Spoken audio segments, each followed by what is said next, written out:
शांति। आज 17 जुलाई 2021 के बाबा के मधुर महावाक्य है। और आज की मुरली में बाबा कहे कि परमात्मा को कहा जाता है कि परमात्मा करण करावनहार है। तो परमात्मा क्या करता है और क्या कराता है?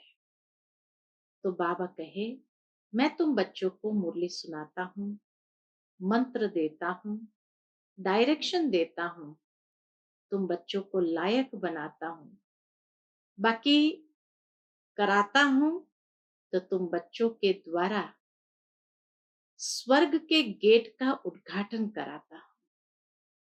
साथ ही साथ ब्रह्मा द्वारा स्थापना का कार्य कराता हूँ, शंकर के द्वारा महाविनाश का कार्य कराता हूँ।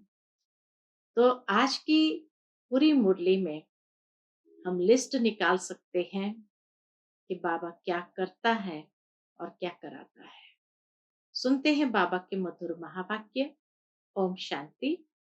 मीठे बच्चे, ज्ञान सागर बाप तुम्हें ज्ञान का तीसरा नेत्र देने आए हैं, जिससे आत्मा की ज्योति जग जाती है।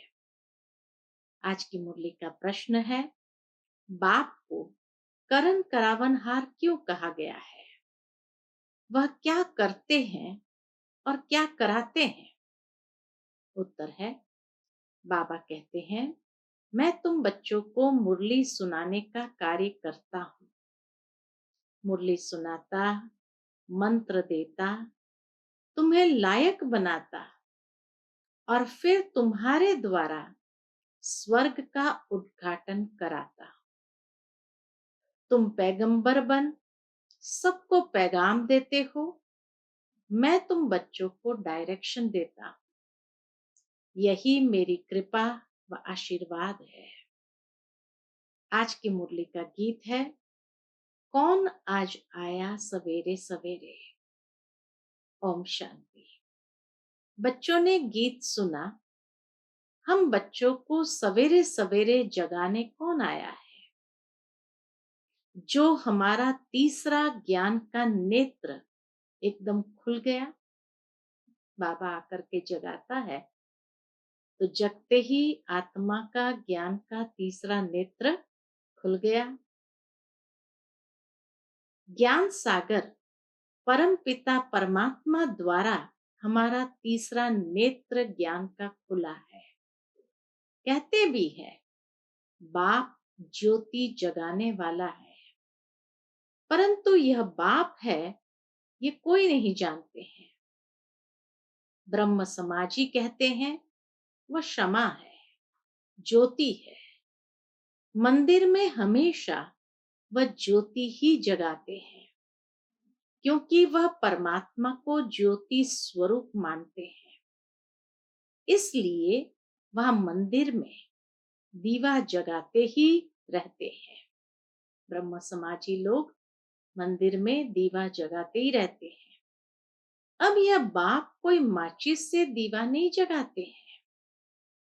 यह तो बात ही न्यारी है। यहाँ आत्मा का दिया कोई माचिस से नहीं जगाया जाता, लेकिन ज्ञान का तीसरा नेत्र खुलने से आत्मा का दिया जगता है। तो बाबा कहे, यह तो बात ही न्यारी है। गाया भी जाता है, ईश्वर की गति मत न्यारी है। तुम बच्चे अब समझते हो, बाप सदगति के लिए आकर ज्ञान योग सिखलाते हैं। सिखलाने वाला तो जरूर चाहिए ना। सिखलाने वाला तो जरूर चाहिए ना। शरीर तो नहीं सिखलाएगा, आत्मा ही सब कुछ करती है। आत्मा में ही अच्छे बुरे संस्कार रहते हैं।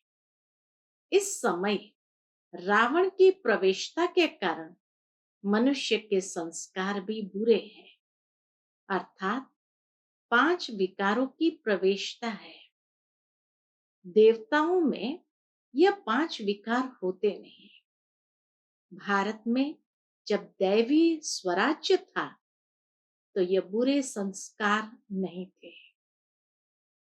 देवताओं की महिमा में गाते हैं, सर्वगुण संपन्न थे, कितने अच्छे संस्कार थे देवी देवताओं के, जो अभी तुम धारण कर रहे हो।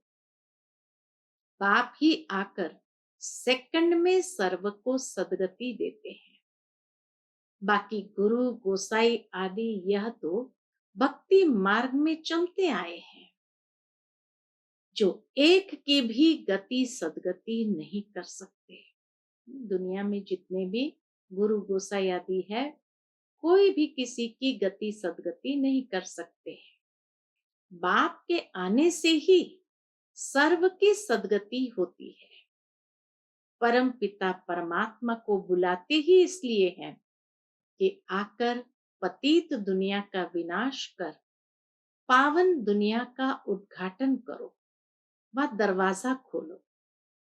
बाप आकर गेट खुलवाते हैं। बाबा खुद नहीं करते हैं, स्वर्ग का गेट खुलवाते हैं। किनके द्वारा? तो बाबा कहे शिव शक्ति माताओं द्वारा। वंदे मातरम गाई हुई है। इस समय की कोई भी माता की वंदना नहीं की जाती।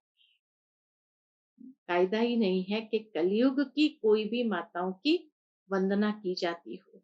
तो बाबा कहे इस समय की कोई भी माता की वंदना नहीं की जाती, क्योंकि कोई भी श्रेष्ठाचारी माता नहीं है। कारण भी बाबा ने बता दिया, कोई भी श्रेष्ठाचारी माता नहीं है। श्रेष्ठाचारी उनको कहा जाता है जो योग बल से पैदा हो।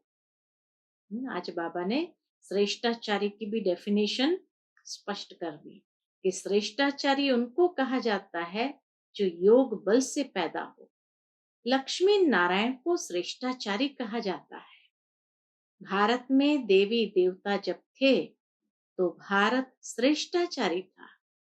इन बातों को मनुष्य तो जानते ही नहीं, वह अपने ही प्लान बना रहे हैं। क्या प्लान बनाते हैं? तो बाबा कहे गांधी भी राम राज्य चाहते थे। इससे सिद्ध है कि रावण राज्य है, भारत पतित है, परंतु राम राज्य स्थापन करने के लिए तो बेहद का बापूजी चाहिए, जो राम राज्य की स्थापना और रावण राज्य का विनाश करे। बच्चे जानते हैं रावण राज्य को अब आग लगनी है। सभी आत्माएं अज्ञान अंधेरे में सोए हुए हैं। तुम जानते हो हम भी सोए हुए थे, बाप ने आकर जगाया है। भक्ति की रात पूरी हुई, दिन शुरू होता है। रात पूरी हो, अब दिन हो रहा है। बाप संगम पर आया हुआ है। इसलिए आया है बाबा संगम पर, तो बाबा कहे बच्चों को दिव्य दृष्टि और ज्ञान का तीसरा नेत्र देते हैं, जिससे तुम सारे विश्व को जान चुके हो। आदि मध्य अंत सब कुछ जान चुके हैं। तुम्हारी बुद्धि में बैठा हुआ है कि यह बना बनाया अविनाशी ड्रामा है, जो फिरता ही रहता है। अभी तुम कितना जाग गए हो, सारी दुनिया सोई हुई है। अभी तुम बच्चों को सारे विश्व के आदि मध्य अंत, मूल वतन, सूक्ष्म वतन, स्थूल वतन का पता है। सारा ज्ञान हम बच्चों को प्राप्त हो गया है। बाकी सारी दुनिया का क्या हाल है? तो बाबा कहे बाकी सारी दुनिया कुंभकर्ण की अज्ञान नींद में सोई हुई है। ये किसको पता ही नहीं कि पतित पावन कौन है। पुकारते हैं हे पतित पावन आओ। यह नहीं कहते कि आकर सृष्टि के आदि मध्य अंत का राज समझाओ। बाप कहते हैं तुम इस सृष्टि चक्र को समझने से ही चक्रवर्ती राजा बनते हो, याद से ही पावन बनते हो। यह भी जानते हो विनाश सामने खड़ा है, लड़ाई भी होनी है। बाकी कौरव पांडवों की लड़ाई नहीं हुई। पांडव कौन थे? यह भी किसको पता नहीं। सेना आदि की कोई बात ही नहीं। पांडवों की सेना दिखाते तो बाबा कहे वास्तव में तुम जानते हो पांडव कौन है, बाकी सेना आदि की कोई बात नहीं। तुम्हारे तरफ है साक्षात पारलौकिक परम पिता, उस बाप से ही वर्षा मिलता है। तुम जान गए हो कृष्ण की आत्मा 84 जन्म भोग अब फिर बाप से वर्षा ले रही है। वर्ल्ड की हिस्ट्री ज्योग्राफी रिपीट होती है। अब तुम बच्चों को विनाश के पहले क्या करना चाहिए? तो बाबा कहे अब तुम बच्चों को विनाश के पहले सतो प्रधान जरूर बनना है। गृहस्थ व्यवहार में रहते कमल फूल समान पवित्र रहना है। गाया भी हुआ है भगवान वाच, गृहस्थ व्यवहार में रहते यह एक जन्म पवित्र बनो। पास्ट इज पास्ट, यह तो ड्रामा में नूंद है। सृष्टि को सतो प्रधान बनना ही है। यह ड्रामा की भावी है, ईश्वर की भावी नहीं। दुनिया में लोग कहते हैं कि विनाश हुआ तो ईश्वर की भावी, नेचुरल कैलामिटीज हुई तो ईश्वर की भावी। बाबा कहे ये ईश्वर की भावी नहीं है, ड्रामा की भावी ऐसी बनी हुई है। सो बाप बैठ समझाते हैं। आधा कल्प जब पूरा होता है तब बाप आते हैं। बाप कहते हैं जब रात पूरी हो दिन शुरू होता है तभी मैं आता हूं। शिवरात्रि भी कहते हैं ना, शिव के पुजारी शिवरात्रि को मानते हैं। गवर्नमेंट ने तो हॉलीडे भी बंद कर दिया है, नहीं तो कम से कम कितना समय की हॉलीडे मिलनी चाहिए शिवरात्रि के निमित्त। तो बाबा कहे नहीं तो कम से कम 1 मास हॉलीडे चलनी चाहिए। इतना इम्पोर्टेंस है शिवरात्रि का, वो बाबा स्पष्ट करना चाहते हैं कि गवर्नमेंट ने तो हॉलीडे बंद कर दी, एक दिन की भी नहीं देते, नहीं तो कम से कम 1 मास हॉलीडे चलनी चाहिए। कोई को भी पता नहीं शिव बाबा सर्व की सदगति करने वाला है, वही सर्व का दुख हरता सुख करता है। उनकी जयंती तो बड़े धूमधाम से 1 मास सब धर्म वालों को मनानी चाहिए। कितनी अच्छी बात बाबा ने बताई कि बाबा की जयंती को बड़े धूमधाम से 1 मास सब धर्म वालों को मनानी चाहिए। इसलिए इतना महत्व है बाबा की जयंती का। खास भारत को बाप डायरेक्ट आकर सदगति देते हैं। जब भारत स्वर्ग था तो देवी देवताओं का राज्य था। उस समय और कोई धर्म ही नहीं थे। बाबा कहे जब भारत स्वर्ग था तो देवी देवताओं का राज्य था। उस समय और कोई धर्म ही नहीं थे। देवताएं विश्व के मालिक थे, कोई पार्टीशन आदि नहीं थे। इसलिए कहा जाता है अटल अखंड सुख शांति संपत्ति का दैवी राज्य फिर से हम प्राप्त कर रहे हैं। बेहद के बाप से बेहद का वर्षा 5000 वर्ष पहले भी मिला था। सूर्यवंशी चंद्रवंशी राज्य में कोई दुख का नाम नहीं था। गाया भी जाता है राम राजा राम प्रजा राम शाहूकार, वहां अधर्म की कोई बात नहीं। बाबा ने तुम्हें ब्रह्मा और विष्णु के बारे में भी समझाया है कि इन दोनों का आपस में क्या संबंध है। ब्रह्मा की नाभि से विष्णु निकला, ये कैसा वंडरफुल चित्र बनाया है। ब्रह्मा की नाभि से विष्णु निकला तो बाबा कहे कैसा वंडरफुल चित्र बनाया है।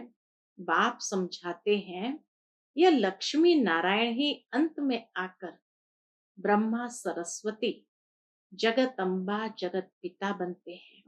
जो दोनों फिर विष्णु अर्थात लक्ष्मी नारायण बनते हैं। बाप बैठ समझाते हैं, जो भी चित्र देखते हो इनमें कोई भी यथार्थ नहीं है। दिखा दिया है, रहस्य समझा नहीं है, तो बिना रहस्य समझे उस चित्र को अयथार्थ कहेंगे। तो इसीलिए बाबा कहे, इसमें कोई भी यथार्थ नहीं है। शिव का बड़ा चित्र बनाते हैं, वह भी अयथार्थ है। बड़ा लिंग बना देते, वह भी अयथार्थ है। भक्ति के कारण बड़ा बनाया है, नहीं तो बिंदी की पूजा कैसे हो सकती है। अच्छा, फिर ब्रह्मा विष्णु शंकर के लिए भी समझ नहीं सकते। त्रिमूर्ति ब्रह्मा कह देते हैं, ब्रह्मा द्वारा स्थापना, विष्णु द्वारा पालना, यह भी कहते हैं, परंतु ब्रह्मा तो स्थापना करते नहीं है, शिव बाबा कराते हैं। स्वर्ग की स्थापना ब्रह्मा करेंगे? पूछते बाबा प्रश्न। क्या स्वर्ग की स्थापना ब्रह्मा करेंगे? नहीं, स्वर्ग की स्थापना तो परमपिता परमात्मा ही करते हैं। यह आत्मा तो पतित है, इनको व्यक्त ब्रह्मा कहा जाता है। यही आत्मा पावन बन जाएंगी और चली जाएगी, फिर सतयुग में जाकर नारायण बनते हैं। तो प्रजापिता ब्रह्मा जरूर यहाँ चाहिए ना। चित्र फिर वहां दे दिए हैं। जैसे यह ज्ञान के अलंकार वास्तव में है तुम्हारे, परंतु विष्णु को दे दिए हैं। नौधा भक्ति में भी साक्षात्कार होता है। नौधा भक्ति में भी लोगों को साक्षात्कार होता है। नौधा भक्ति किसको कहा जाता है? नौधा भक्ति का मतलब ही है 9 प्रकार से भक्ति करते हैं। सारा दिन 9 प्रकार से भक्ति दिल से करते रहते, उसको कहते हैं नौधा भक्ति। तो नौधा भक्ति जो करता है उनको बाबा कहे साक्षात्कार होता है। मीरा का भी नाम गाया हुआ है ना, पुरुषों में नंबर 1 भगत है नारद, माताओं में मीरा गाई हुई है। तुम अभी नारायण अथवा लक्ष्मी को वरने के लिए ये ज्ञान सुन रहे हो। तुम्हारा ही स्वयंवर होता है। नारद के लिए भी दिखाते हैं। सभा में आकर कहा, हम लक्ष्मी को वर सकते हैं। अभी लक्ष्मी को वरने लायक तुम बन रहे हो, बाकी वह तो सब है भक्ति मार्ग की कथाएं। बाप रियल बात बैठ समझाते हैं। लक्ष्मी सतयुग में, नारद भगत द्वापर में। सतयुग में फिर नारद कहां से आया? सतयुग में नारद नहीं। राधे कृष्ण का ही स्वयंवर के बाद नाम लक्ष्मी नारायण पड़ता है। यह भी भारतवासी नहीं जानते हैं। कितना अज्ञान अंधियारा है। बाप है कल्याणकारी, तुमको भी कल्याणकारी बनाते हैं। अब विचार सागर मंथन करना चाहिए, औरों को भी कैसे समझाएं। तो बाप समझाते हैं कि चित्र आदि कैसे बैठ बनाए हैं। गांधी की नाभि से नेहरू निकला। ऐसा एक चित्र आया था, कैलेंडर बनाया था। फिर नेहरू की नाभि से कोई और दिखाया, फिर उसकी नाभि से इंदिरा निकली। तो बाबा कहे, कैसा चित्र बैठ बनाए हैं। कहने का भावार्थ है, एक के बाद दूसरा उस गद्दी को संभालते हैं, उस गद्दी पर बैठते हैं। तो इसी प्रकार बाबा कहे, जो कहते हैं ब्रह्मा की नाभि से विष्णु निकला या विष्णु की नाभि से ब्रह्मा निकला, अर्थात एक के बाद दूसरा। तो बाबा कहे, गांधी की नाभि से नेहरू निकला। अब कहाँ वह विष्णु देवता, कहाँ यह मनुष्य? इन सब बातों को तुम बच्चे अब समझते हो। नंबरवार तुमको खुशी रहती है। बेहद का बाप हमको पढ़ा रहे हैं। यह तो कभी सुना नहीं था, क्योंकि गीता में तो कृष्ण भगवान वाच लिख दिया है। भगवान कब आया, कब आकर गीता सुनाई, तिथि तारीख कुछ है नहीं। कल्प की आयु ही लाखों वर्ष कह देते हैं। कोई की भी बुद्धि में आता नहीं है। अब बाप बैठ बच्चों को समझाते हैं। ब्राह्मणों का झाड़ वृद्धि को पाता रहता है, पाते पाते अनगिनत हो जाएंगे। कितना वृद्धि को पाते पाते अनगिनत ब्राह्मण भी हो जाएंगे। तुम बच्चे जानते हो वर्ण कैसे चक्कर लगाते हैं। हम ब्राह्मणों का वर्ण सबसे ऊंच है। हम हैं भारत के गुप्त सच्चे रूहानी सोशल वर्कर। हम हैं भारत के गुप्त सच्चे रूहानी सोशल वर्कर। परमपिता परमात्मा हमसे सेवा करा रहे हैं। हम रूहानी सेवा करते हैं, वह जिस्मानी सेवा करते हैं। दुनिया में लोग जिस्मानी सेवा करते हैं। तुमको कहते हैं तुम भारत की क्या सेवा करते हो? बोलो, हम हैं रूहानी सेवाधारी। स्वर्ग का उद्घाटन करा रहे हैं, स्थापना करा रहे हैं। शिव बाबा है करन करावनहार। जो करा रहे हैं वह करता भी है। मुरली कौन चलाता है? तो कर्म करता है। शिव बाबा भी कर्म करता है। तुमको भी सिखलाते हैं कि ऐसे चलाओ। महामंत्र देते हैं मन मना भव। कर्म सिखलाया ना, फिर तुमको कहते हैं औरों को सिखलाओ। इसलिए करन करावनहार कहा जाता है। तुम बच्चे भी यही शिक्षा देते हो। बाप को याद करो और वर्षे को याद करो। यही तुम बच्चों को पैगाम पहुंचाना है। ऐसे नहीं दूसरे को पैगाम दे और खुद याद में न रहे, फिर क्या होगा? दूसरे पुरुषार्थ कर ऊंच चढ़ जाएंगे, मैसेज देने वाले रह जाएंगे। याद का पुरुषार्थ न करने से इतना ऊंच पद नहीं पाते हैं। दूसरे याद की यात्रा से पावन बन जाते हैं। जैसे बाबा बांधलियों का मिसाल देते हैं, वह याद में जास्ती रहती है। बिगर देखे भी पत्र लिखती है, बाबा हम आपके हो चुके हैं, हम पवित्र जरूर रहेंगे। तुम बच्चों की है बाप से प्रीत बुद्धि। तुम्हारी ही माला बनी हुई है। विष्णु की माला और रुद्राक्ष की माला के ऊपर है मेरू। माला उठाते ही पहले फूल और 2 दाने हाथ में आते हैं। उनको नमस्कार करते हैं।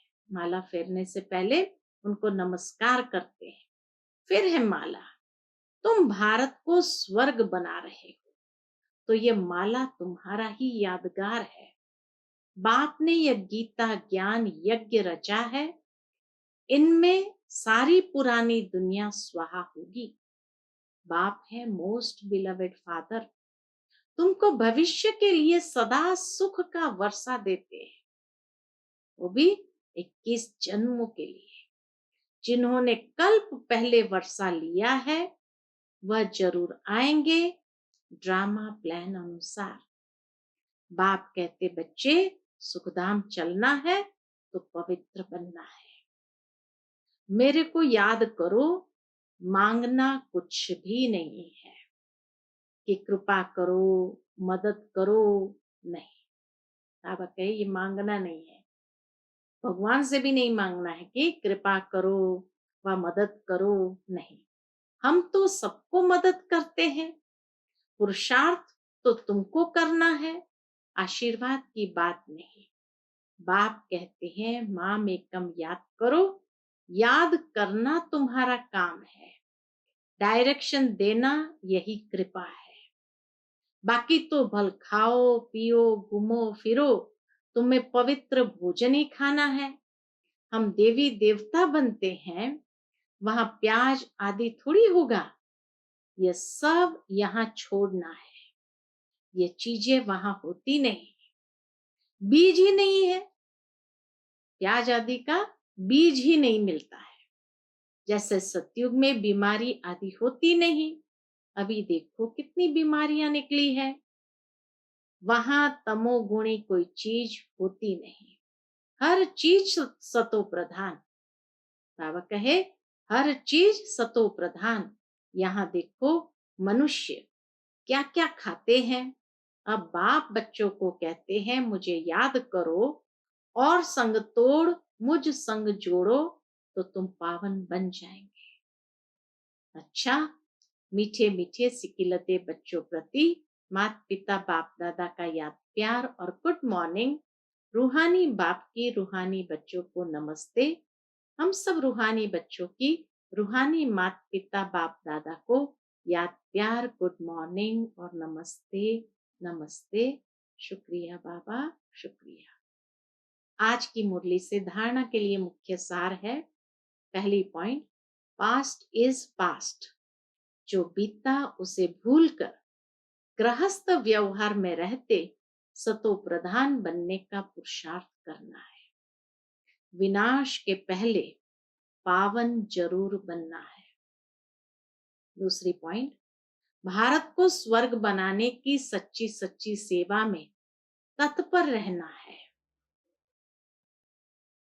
खान पान बहुत शुद्ध रखना है, पवित्र भोजन ही खाना है।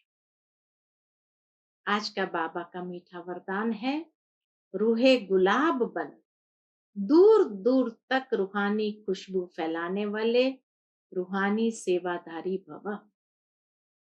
रूहे गुलाब बन, दूर दूर तक रूहानी खुशबू फैलाने वाले रूहानी सेवाधारी भव।